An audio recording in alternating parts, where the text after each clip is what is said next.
Preboha, to bola hnusná nočná mora. Šláko trafil, to čo bolo? To nemyslíš vážne, že si zachrapal? Drahá, kašli na neho, my to dáme aj bez neho. Akože bezo mňa, kto bude tú svadbu platiť? Však ja? Však ty, Zlatko, ty dáš peniaze mne a ja dám im, veď chlap má platiť. No poďte, ukážem vám sálu. Však tú flašku odlož a chyť ma za ruku, nech vidieť, že sa ľúbime. Všetci vidia, že sa ľúbime. No.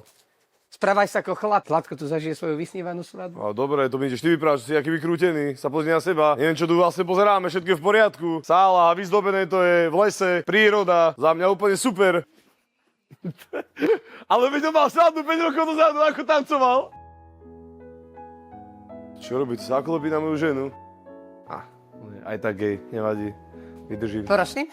Za to, že som svedomý plánovať, som automaticky gej? Ja neviem, tak vo filmoch to tak býva. Ako keby si povedal, že každý kaderník a výzažista je automaticky gej. Veď aj hej. Matúš, čo trepeš? Veď tuto Karolko má doma ženu a 2 deti. Viete čo, ja vás mám už dosť, obidvoch. Nech sa nažrať, počkám vás tam. Teraz ochutnáme predjedlo, kváskový chlebík, cviklové pyré a pravá talianská pačetka. Mňam, láska, to vyzerá výborne. Čo máme, zje horčí teda také párky. Prošu to z nejakou cvikou. Kto má Ty jesť? si strašný sedlo. Toto som chcel. Z tohto sa najem. To je pecka. Hopa. Tíško, poďme na hlavné jedlo, poď. Foie gras, kuracie medailonky. Ráčujem medailonky, srdiečko. Dobre, rozumel som. Ďakujem.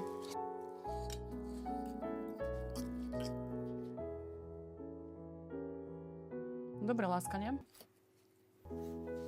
Ďakujem. Ideme na dezert. Poď, môj. Takúto krásnu tortu pre 50 až 200 ľudí vám s radosťou napečieme. Hej, napečete, to poznám. Určite to objednáte. My to tu rovno pečieme. Máme vlastných cukrárov. Hej, jasne, ty všetko robíte. A jedlo, čo? Pagáče si teraz spravil. Áno, my tu máme kuchyňu. My tu varíme všetko sami. Aj túto sálu si to teraz vyzdoboval, čo? Kým sme prišli? Hádam vidieť, že si to zdobíme sami. Bože, a kuchár je kto potom? Kuchár je DJ. A DJ je kto? DJ je kuchár. To sa mi nezdá celé. Kde je háčik? Či na konci mi zaúčtujete 5 krát viac? To nehrozí. To, čo sme sa dohodli, platí. Alko, nealko, unlimited. A čo stoja tie svetlá nad pultom? Ty vám dáme zadarmo. To som chcel počuť. Platí. Platí. Čo sa tu práve stalo? Nič. Kľud.